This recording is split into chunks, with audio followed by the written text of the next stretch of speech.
في الورى ونشهد أن سيدنا ومولانا محمدا عبده ورسوله. أما بعد فأعوذ بالله من الشيطان الرجيم. بسم الله الرحمن الرحيم. أفلا ينظرون إلى الإبل كيف خلقت وإلى السماء كيف رفعت وإلى الجبال كيف نصبت. صدق الله العظيم وصدق رسوله النبي الأمي الكريم، ونحن على ذلك لمن الشاهدين والشاكرين، والحمد لله رب العالمين. دروشی پڑھیے جی سارے ساتھ. اللهم صل على محمد وعلى آل محمد كما صليت على إبراهيم وعلى آل إبراهيم إنك حميد مجيد. اللهم بارك على محمد وعلى آل محمد كما باركت على إبراهيم وعلى آل إبراهيم إنك حميد مجيد. میرے لیے انتہائی قابل احترام میرے بزرگوں اور بھائیوں اور عزیز بچوں، آپ لوگوں کا بڑا میں شکر گزار ہوں کہ آپ لوگ اپنا وقت نکال کر پہلے آنے کی کوشش کرتے ہیں. میں اللہ سے دعا گو ہوں کہ اللہ پاک آپ کو اس کا اجر عطا فرمائے. جیسا کہ آپ حضرات کو معلوم ہے کہ پچھلے جمعۃ المبارک کے اندر اگر آپ کو یاد ہو تو میں نے حضرت شعیب علیہ السلام کی ایک ملاقات کا ذکر کیا تھا، وہ جو حضرت موسیٰ کے ساتھ ملاقات ہوئی تھی. آج کی باتیں بے انتہا مفید ہونے والی ہیں اور آپ کے ایمان کو اجاگر کرنے والی باتیں ہیں. آپ لوگ ذرا توجہ سے بیٹھیے گا.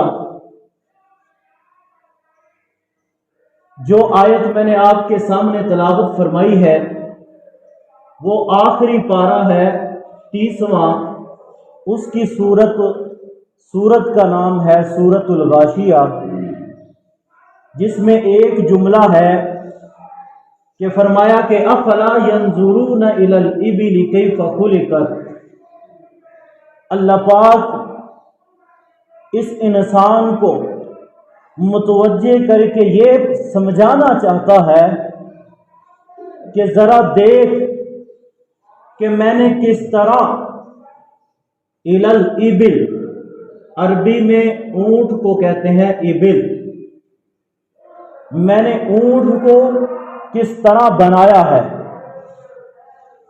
یہاں پہ ایک سوال پیدا ہوتا ہے کہ اونٹ کے علاوہ تو اور بھی جانور ہیں جو اس سے طاقتور بھی ہیں، بڑے بھی ہیں، قداور بھی ہیں. ان کا ذکر اللہ نے قرآن میں نہیں کیا، لیکن یہاں پر اونٹ کا ذکر اللہ پاک نے کیوں کیا؟ یہی بات میں آپ کو سمجھاؤں گا کہ آیا اونٹ کا ذکر قرآن کے اندر بن گیا اور پھر جس چیز کا ذکر قرآن کے اندر آ جائے اس سے بڑی اور کیا بات ہو سکتی ہے؟ اس کے اندر کچھ خصوصیات ہیں جس کی وجہ سے اس کا ذکر قرآن کے اندر آیا۔ وہ خصوصیات میں آج آپ کو بتاؤں گا کہ اونٹ کا ذکر اللہ پاک نے یہاں پر کیوں ذکر کیا، اور اگر 2 یا 3 آیات کو چھوڑ کر اگلی آیت کا ترجمہ میں کروں تو ترجمہ یہ ہے کہ فذکر انما انت مذکر۔ فذکر یہاں پہ ذکر یعنی یہاں پہ اللہ پاک نے اٹل حکم دیا ہے کہ ذکر، ذرا غور کیجئے، دیکھیے کیا کہ ذرا دیکھو کہ میں نے اونٹ کو کس طرح پیدا کیا، دیکھو کہ کس طرح میں نے زمین کو بچھایا ہے۔ پانی کے اوپر کوئی چیز ایسے ہی نہیں ٹھہر جاتی، یہ اللہ کی قدرت ہے۔ وَإِلَى الْأَرْضِ كَيْفَ سُطِحَتْ، کس طرح بچھایا ہے اللہ پاک نے زمین کو۔ وَإِلَى الْجِبَالِ، اور پہاڑوں کو کیا کیا ہے، كَيْفَ نُصِبَتْ، کس طرح اللہ پاک نے میخوں کی طرح، کل کی طرح گاڑ دیا ہے اللہ پاک نے پہاڑوں کو۔ یہاں بتانے کا مقصد یہ ہے، مذکر یہاں پہ لفظ آیا ہے، اس کا مطلب یہ ہے کہ انسان جو نصیحت حاصل کرنا چاہتا ہے، جو غور کرنا چاہتا ہے، وہ یہاں پر غور کرے۔ اور اگلی آیت دیکھیے، اِلَّا مَن تَوَلَّىٰ وَكَفَرَ، انکار تو کافر کرتا ہے۔ یعنی یہ نہیں کہ اگر آپ کو کوئی بات سمجھا دی جائے اور آپ کو اس کا علم نہ بھی ہو اور قرآن اس کی نص ہو کہ قرآن یہ بتا رہا ہے، یہ حدیث بتا رہی ہے، تو پھر جس کو علم نہیں ہے تو اس کو مان لینا چاہیے، اس پہ اڑے نہیں رہنا چاہیے، ضد نہیں کرنی چاہیے۔ جس طرح میں آگے جا کے حضرت صالح علیہ السلام کی قوم کی وہ واقعہ میں آپ کو بتاؤں گا کہ کس طرح انہوں نے ضد کی ہے۔ میری باتوں کو ذرا غور سے سنیے گا۔ دنیا کے اندر 4 جانور ایسے ہیں کہ جن سے ہم فائدہ حاصل کرتے ہیں۔ ایک جس کا ہم گوشت کھاتے ہیں، دوسرا جس کا ہم دودھ پیتے ہیں، 2، تیسرا جس کی ہم سواری کرتے ہیں، کتنے ہو گئے، 3، اور چوتھا جس پہ ہم بوجھ لاتے ہیں۔ 4 قسم کے جانور ہیں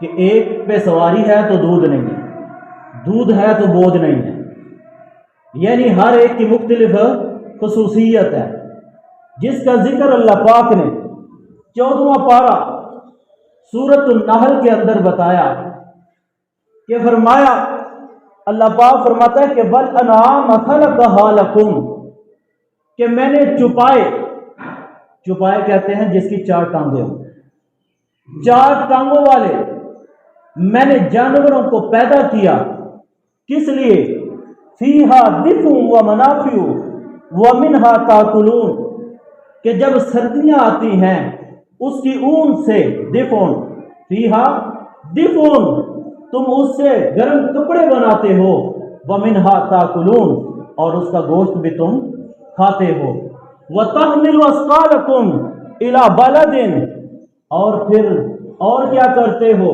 ان چوپاؤں سے تم کیا فائدے حاصل کرتے ہو کہ تم اس پر بوجھ لاد کے ایک شہر سے دوسرے شہر کی طرف جا سکتے ہو۔ یہ اس وقت کی باتیں ہیں کہ جب یہ کرولا نہیں تھی، جب مرسڈیز نہیں تھی، یہ فارچونر نہیں تھی، اور اگر میں بات کروں تو آج یہ پگ ڈنڈی وٹ نو اردو جانے پگ ڈنڈی وٹ دے اتنے فارچونر چلے گی نہیں، یہاں پر کیا چلتا ہے؟ وہی چلتے ہیں جانور جو اس وقت بتائے کہ یہ جانور آپ کے تنگ راستوں میں بھی چلتے ہیں، اور پھر کیا ہے؟ یہ آپ لوگوں کے لیے وزینتہا زینت بنتے ہیں۔ کیا ہے کہ جس کے پاس گھوڑے ہوتے اس وقت، جس کے پاس اونٹ ہوتے، وہ جب شام کو اور صبح کو نکلتا اپنے گھوڑوں کے ساتھ نکلتا تو لوگ سمجھتے کہ یہ انسان جو ہے اس وقت امیر ہے۔ یہ اللہ پاک نے جو چھپائے آپ لوگوں کو دیے ہیں، یہ اللہ کی رحمت ہے، اللہ کی نعمت ہے کہ جس سے تم فائدہ حاصل کرتے ہو، اس کی قدر کرو اور شکریہ ادا کرو۔ یہ چھپائے ہیں کہ جس سے تم کیا کرتے ہو؟ فائدے حاصل کرتے ہو۔ میں بات کرنا چاہتا ہوں، توجہ میری طرف کیجیے گا، بات یہ کرنا چاہتا ہوں کہ اونٹ کے اندر اللہ پاک نے یہ چاروں خصوصیات رکھ دی ہیں، چاروں خصوصیات۔ اگر ایک سے تم بوجھ اٹھاتے ہو، ایک سے بوجھ اٹھاتے ہو تو اس کا گوشت نہیں کھاتے ہو، جس طرح گدھا ہے اسے بوجھ لاتے ہو نا، لیکن گوشت نہیں کھاتے ہو۔ لیکن اونٹ کے اندر کیا ہے؟ اس کا دودھ بھی پیا جاتا ہے، اونٹنی کا گوشت بھی کھایا جاتا ہے، سواری بھی کی جاتی ہے اور بوجھ بھی لادا جاتا ہے۔ یہ چاروں خصوصیات اللہ پاک نے ایک جانور کے اندر رکھ دی، اس لیے اللہ پاک نے اونٹ کا تذکرہ قرآن میں کر دیا۔ اس لیے کہا، کوئی اور جانور کے بارے میں اللہ نے یہ نہیں کہا کہ اس کو دیکھو، اس کے بارے میں غور کرو، بلکہ اس کو کہا کہ افلا ينظرون الى الابل کیف خلقت، کہ دیکھو میں نے اس اونٹ کو کس طرح پیدا کیا۔ اس کے بارے میں اللہ کے نبی سب کہیے صلی اللہ علیہ وآلہ وسلم، یہ سب سے چھوٹا درود ہے۔ جو بندہ نبی پاک صلی اللہ علیہ وسلم پہ یہ درود بھیجتا ہے، اللہ پاک 10 رحمتیں اس بندے پہ نازل کرتا اور 10 خطائیں معاف کرتا ہے اور 10 درجے بلند کرتا ہے۔ سب کہیے صلی اللہ علیہ وسلم۔ فرمایا سورہ یاسین ہے کہ سمندر کے اندر کہ وَعَلَيْهَا وَعَلَى الْفُلْكِ تُحْمَلُونَ، سمندر کا جو سفر کرنے والی چیزیں ہیں اس کا کیا نام ہے؟ کچھ بھی بول دیں، سمندر میں کیا چلتے ہیں؟ ہاں جی، جہاز چلتے ہیں، کشتیاں چلتی ہیں، اس سے ہم کیا کرتے ہیں؟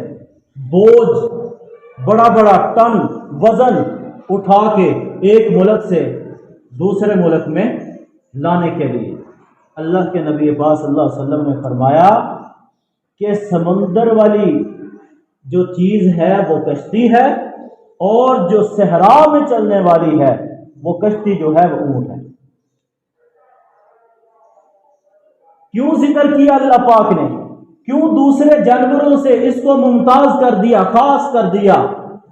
فرمایا کہ یہ جانور جو ہے یہ فرما بردار جانور ہے۔ دوسری خصوصیت، یہ جانور کیا ہے؟ فرما بردار جانور ہے۔ آپ لوگوں نے دیکھا ہوگا، خاص کر کے بزرگ لوگوں نے زیادہ دیکھا ہوگا، سندھ کے علاقے میں یا صحرا کے علاقے میں، عرب کے علاقوں میں آپ نے دیکھا ہوگا ایک اونٹ کی نکیل جو ہوتی ہے وہ دوسرے کے پیچھے، دوسرے کی، تیسرے کی، چوتھے کی، یوں پوری کی پوری قطار ہوتی ہے، کیوں جی؟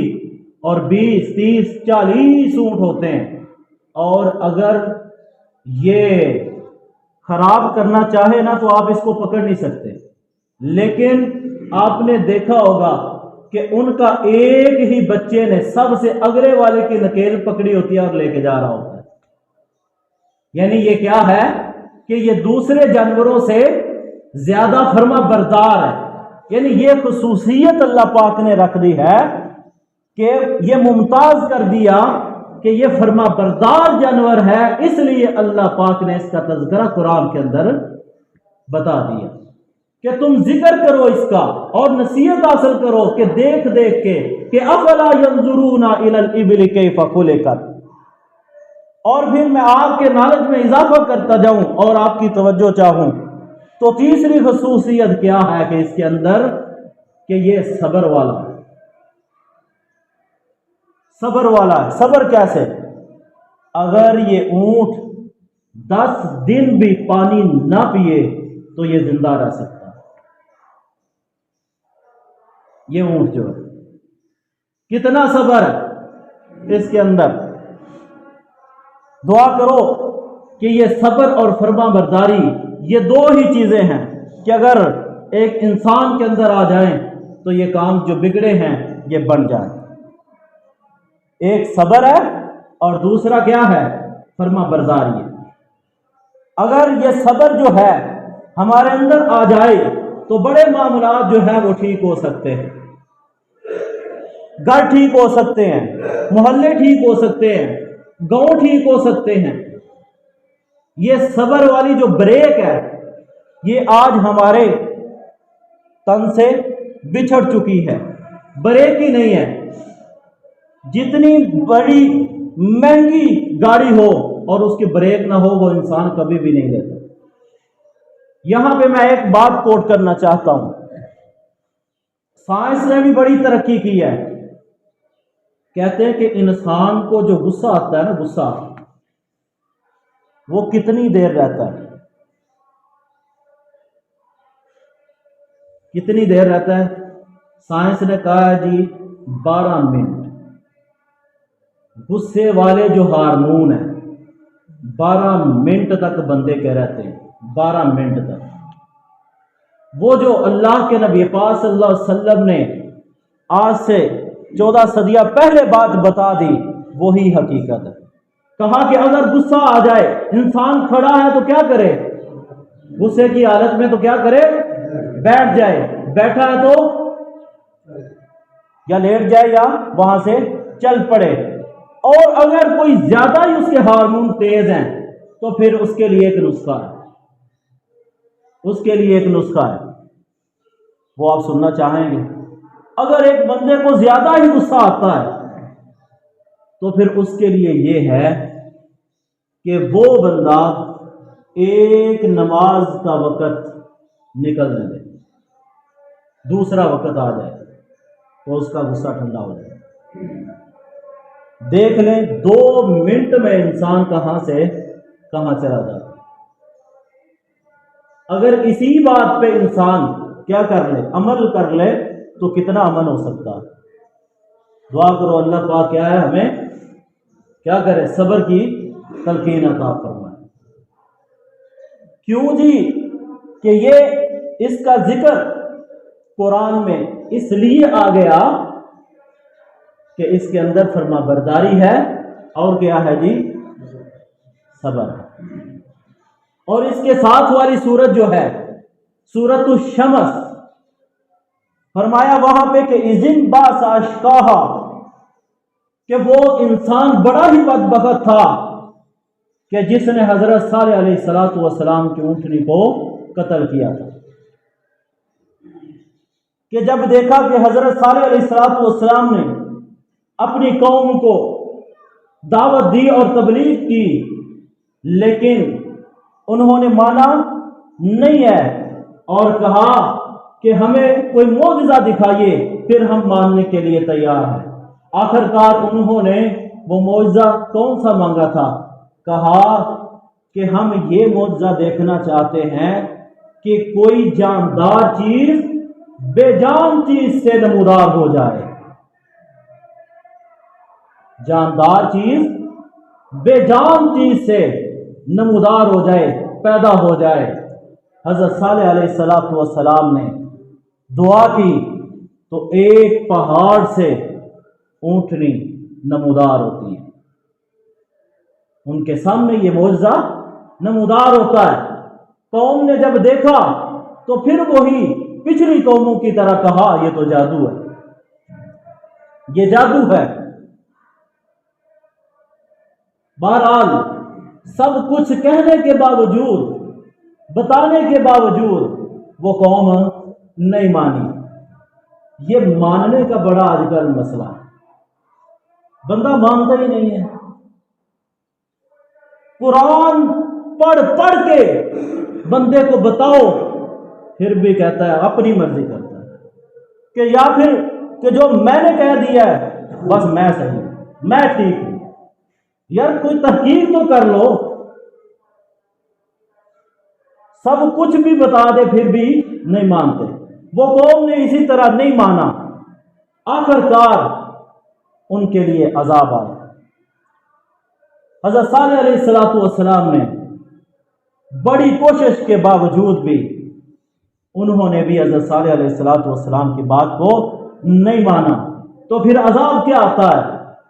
ان کے رنگ جو تھے وہ زرد ہو چکے، زرد، جسے آج کل یرکان بولتے ہیں، زرد ہوئے، اس کے بعد سرخ ہوئے، سرخ ہونے کے بعد سیاہ ہو گئے، سیاہ ہونے کے بعد ایسے ہی تھا کہ جس طرح یہاں پر کوئی قوم بستی نہیں۔ یہ حضرت صالح علیہ السلام کی قوم کا تذکرہ ہے۔ اور اگر یہاں پر میں ایک بات کہوں، آپ نے اشفاق احمد کا نام سنا ہوگا، جن کی ایک کتاب ہے زاویہ۔ انہوں نے پاکستان کو حضرت صالح علیہ السلام کی اونٹنی سے تشبیہ دی ہے۔ کیوں کہ جس طرح وہ لوگ حضرت صالح علیہ السلام کی اونٹنی کو پانی نہیں تھے پینے دیتے اور اس بدبخت نے قتل کر دیا، اسی طرح یہ جو پاکستان، اس پر بھی انہوں نے کہا کہ دوسروں کی نظریں کہ جس طرح کوئی کفار ہے، یہودی ہے، وہ اس پہ نظر رکھتے ہیں، کہا کہ یہ جتنا مرضی اس کا نقصان کر لے، اس کا حامی و ناصر اللہ پاک ہے۔ یہ اشفاق احمد اشفاق لکھتے ہیں۔ یہ بات آ گئی، میں نے آپ کو بتایا کہ اونٹ کے اندر خصوصیات ہیں کچھ، جس کی وجہ سے اللہ پاک نے قرآن کے اندر اس کا ذکر کیا۔ اب ایک واقعہ میں بتانے لگا ہوں اور آپ کی توجہ چاہتا ہوں کہ ایک واقعہ نبی پاک صلی اللہ علیہ وسلم کی سیرت سے ہمیں ملتا ہے۔ ذرا غور کیجئے گا، فرمایا کہ افلا ينظرون الى الابل كيف خلقت، دیکھیے نبی پاک صلی اللہ علیہ وسلم، جب نبی پاک کا نام آ جائے تو درود پڑھا کر صلی اللہ علیہ وسلم۔ ایک دفعہ سیر کے لیے مدینے کے مضافات وہاں پہ نکلتے ہیں سیر کے لیے، وہاں دیکھا کہ کچھ لوگ اونٹ لے کر آتے ہیں۔ آپ پوچھتے ہیں کہ آپ کدھر سے آئے ہیں اور کیا کام ہے؟ کہا کہ ہم یہ اونٹ جو ہے یہ منڈی پہ لے کے آئے ہیں اور ان کو ہم بیچنا چاہتے ہیں۔ نبی پاک صلی اللہ علیہ وسلم کہنے لگے ٹھیک ہے، ان میں سے کوئی ایک اونٹ مجھے بھی دکھاؤ، ایک اونٹ مجھے بھی دکھائے۔ اس آدمی نے اونٹ دکھایا اور نبی پاک صلی اللہ علیہ وسلم کو اونٹ پسند آ گیا اور کہنے لگے کہ یہ اونٹ آپ مجھے دیں۔ کہا کہ میں تو سیر کے لیے آیا ہوں، میرے پاس اس کی قیمت نہیں ہے۔ اب وہ بندہ کہنے لگا کوئی بات نہیں ہے، آپ اس کی قیمت نہ دیں، آپ کے علاقے کے اندر کھجوریں مشہور ہیں، آپ اس کے بدلے میں ہمیں کھجوریں بھجوا دیں۔ آپ صلی اللہ علیہ وسلم نے نکیل کو پکڑا اور لے کر چلے گئے۔ ادھر سے سردار آتا ہے، کہتا ہے کہ میرا اونٹ کدھر؟ کہا کہ ایک نوجوان آیا میں نے اونٹ اس کو دے دیا۔ وہ کہنے لگا تو اس کی قیمت کدھر ہے؟ توجہ کیجئے گا، امام زرقانی نے یہ واقعہ لکھا ہے۔ کہا کہ اس کی قیمت کدھر ہے؟ کہا کہ قیمت، میں نے ان کو یہ کہا تھا کہ آپ اس کے بدلے میں کھجوریں ہمیں دے دیجئے۔ کہا کیا تم اس کو جانتے تھے یا پہلے کبھی دیکھا تھا جس کی بنا پہ تم نے کیا کر دیا؟ اونٹ بیچ دیا یا دے دیا۔ اب وہ کہنے لگا اپنے سردار کو، توجہ کیجئے گا، کہتا ہے میں اللہ کی قسم اٹھا کے کہتا ہوں کہ میں نے جب یہ ان سے بات چیت کر رہا تھا تو ان کے دانتوں سے اتنی روشنی نکل رہی تھی، مجھے یاد ہی نہیں رہا کہ میں ان سے قیمت ادا کروں۔ سردار کہتا ہے دوسرے بندے کو کیا تم نے بھی قیمت کا مطالبہ نہیں کیا؟ تو وہ کہتا ہے کہ میں نے بھی دیکھا کہ جو نور نبی پاک صلی اللہ علیہ وسلم کے دانتوں سے نکل رہا تھا، وہ نور کی وجہ سے سامنے جو پہاڑ تھا وہ پہاڑ روشن ہو چکا تھا، میں تو اس کی طرف دیکھ رہا۔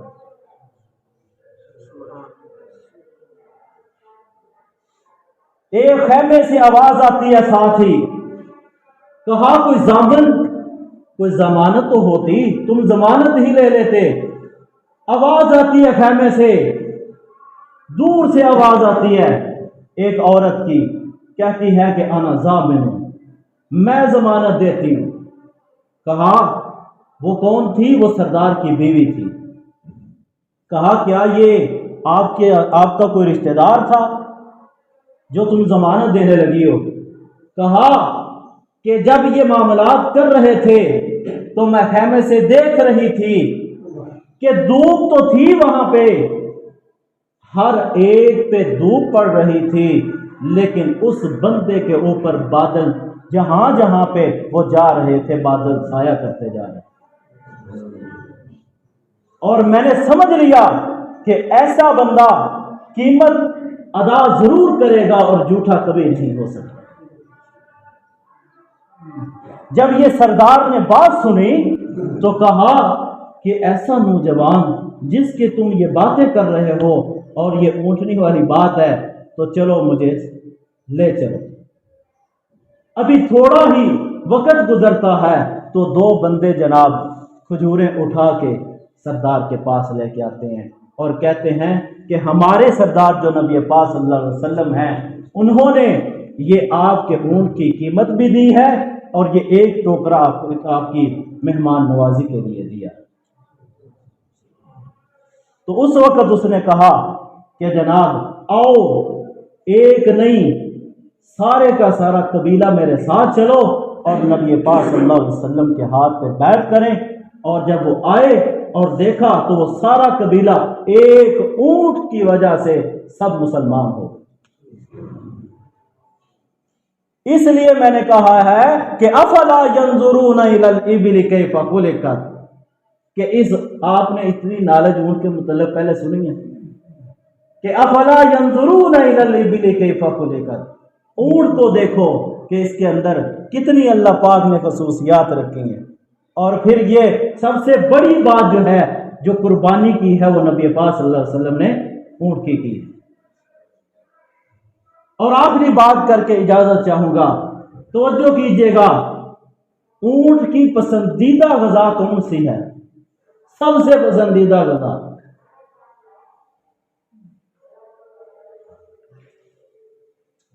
سب سے پسندیدہ غذا اونٹ کی سانپ ہے۔ سرچ کیجئے، کتابیں دیکھیے، تاریخ دیکھیے، بڑی کتابیں میں پڑھ کے یہ آپ کے لیے الفاظ لے کے آتا ہوں۔ کیا اس کو پسند؟ سب سے بہترین غذا وہ جس کو پسند کرتا ہے وہ سانپ ہے۔ آپ کہتے ہیں سانپ کدھر اور اونٹ کدھر؟ اور وہ کھاتا ہے کس طرح؟ کس طرح کھاتا ہے؟ وہ منہ کی طرف سے نہیں کھاتا، پونچھ کی طرف سے نکلتا ہے۔ پونچھ کی طرف سے نگلتے نگلتے نگلتے نگلتے وہ اس جگہ پہ پہنچ جاتا ہے جہاں پہ پانی ہوتا ہے، اور اتنی اس کو پیاس لگتی ہے کہ وہ چاہے تو 3-4 ڈرم پی جائے، اتنی پیاس لگتی ہے جب وہ سانپ کھاتا ہے۔ اور اگر وہ سانپ کھانے کے بعد پانی پی لے اسی وقت وہ مر جاتا، لیکن وہ پانی نہیں پیتا۔ یہ بات کس نے اس کے ذہن میں ڈالی ہے؟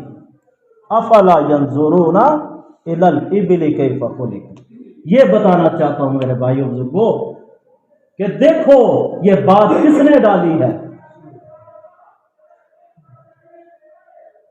کہ اگر وہ پانی پی لے تو اس وقت مر سکتا ہے۔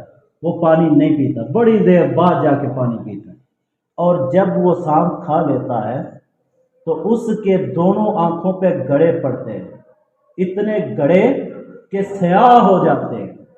جو اونٹ رکھنے والے ہیں نا، کبھی ان سے پوچھنا، اس وقت آنکھوں سے پھر وہ آنسو نکلتے ہیں۔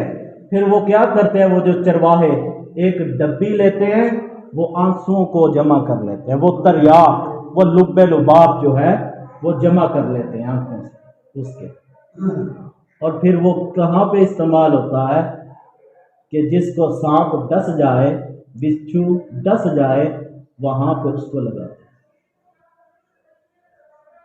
یہ اونٹ کی خصوصیات ہیں۔ اس لیے ان کافروں کو اللہ پاک نے کہا تھا، یہاں پہ میں اب آنے لگا ہوں، توجہ کیجئے گا، جو میں نے آیت آپ کے سامنے تلاوت فرمائی ہے کہ افلا ينظرون الى الابل كيف خلقت۔ اس سے پیچھے پتہ کس کا تذکرہ ہے اس سورت کے اندر؟ جہنم اور جنت کا تذکرہ ہے۔ وہ عرب کے کفار کہنے لگے کہ یہ نبی پاک صلی اللہ علیہ وسلم ہمیں جنت کا بتاتے ہیں، جہنم کا بتاتے ہیں، کہ یہ جہنم کس طرح ہوگی، ہمیں اس کا تذکرہ بتاتے ہیں کہ اس طرح کی ہوگی، یہ جنت اس طرح کی ہوگی، ہم نہیں مانتے کہ جنت کس طرح کی ہوگی، کہ فی جنت عالیہ، کہ وہ بلند و بالا ہوگی، آپ کے ذہنوں سے بھی اور آپ کی پہنچ سے بھی وہ جنت ہوگی، فی جنت عالیہ۔ آگے کیا ہے؟ لا تسمع فیہا لاغیہ، دنیا کی طرح وہ قانون نہیں ہوگا وہاں پہ۔ پھر کیا ہوگا؟ فیہا سرر مرفوعہ، وہاں پہ بلند و بالا جنتیوں کے لیے ان کے تخت لگے ہوں گے، اور پھر کیا ہوگا؟ تکیے لگے ہوں گے، اور بالغ بچے، بالغ جو یہاں پہ نابالغ بچے فوت ہو جاتے ہیں، وہاں پہ وہ کیا کریں گے؟ وہ پیالے بھرے ہوئے دودھ کے ان جنتیوں کو کیا کریں گے؟ پیش کریں گے۔ یہ سارا جب نبی پاک صلی اللہ علیہ وسلم ان کو بتاتے تو وہ کہتے ہم نہیں مانتے۔ تو اللہ نے فرمایا اچھا تم یہ نہیں نہ مانتے، کیوں؟ کہ تم نے اس کو دیکھا نہیں ہے۔ تو جس کو دیکھا ہے، افلا ينظرون الى الابل كيف خلقت، جو تمہارے پاس ہے، جس کو تم چراتے ہو، اس کی طرف دیکھ لو کہ ہم نے کس طرح اس کو پیدا کیا، اور اسی کو دیکھ کے تم کیا کر لو؟ ایمان لے آؤ۔ تو ہمیں بھی چاہیے کہ اللہ پاک کی جو نشانیاں ہیں اس کو دیکھ کے آج بھی چاہیے کفار جو ہے۔ اچھا میں یہاں پہ ایک بات کرنا چاہتا ہوں کہ جو بندہ جس کے پاس کوئی مبلغ، کوئی عالم گیا ہی نہیں، ظاہری بات ہے جس کو قرآن سنایا نہیں گیا وہ کس طرح ایمان لے کے آئے؟ تو اللہ پاک اس بندے سے بھی کل قیامت والے دن پوچھے گا، کیا تم نے دیکھا نہیں ہے کہ میں نے کس طرح زمین کو بچھایا ہے، کس طرح پہاڑوں کو گاڑا ہے، اور کس طرح یہ رات آتی ہے اور یہ دن آتا ہے؟ اس سے یہ پوچھو گے۔ لہذا یہ اللہ پاک کی نشانیوں کو دیکھ کر اسے چاہیے کہ ایمان لے آئے۔ اللہ پاک سے دعا ہے کہ اللہ پاک ہمیں عمل کرنے کی توفیق عطا فرمائے۔ وآخر دعوانا الحمدللہ رب العالمین۔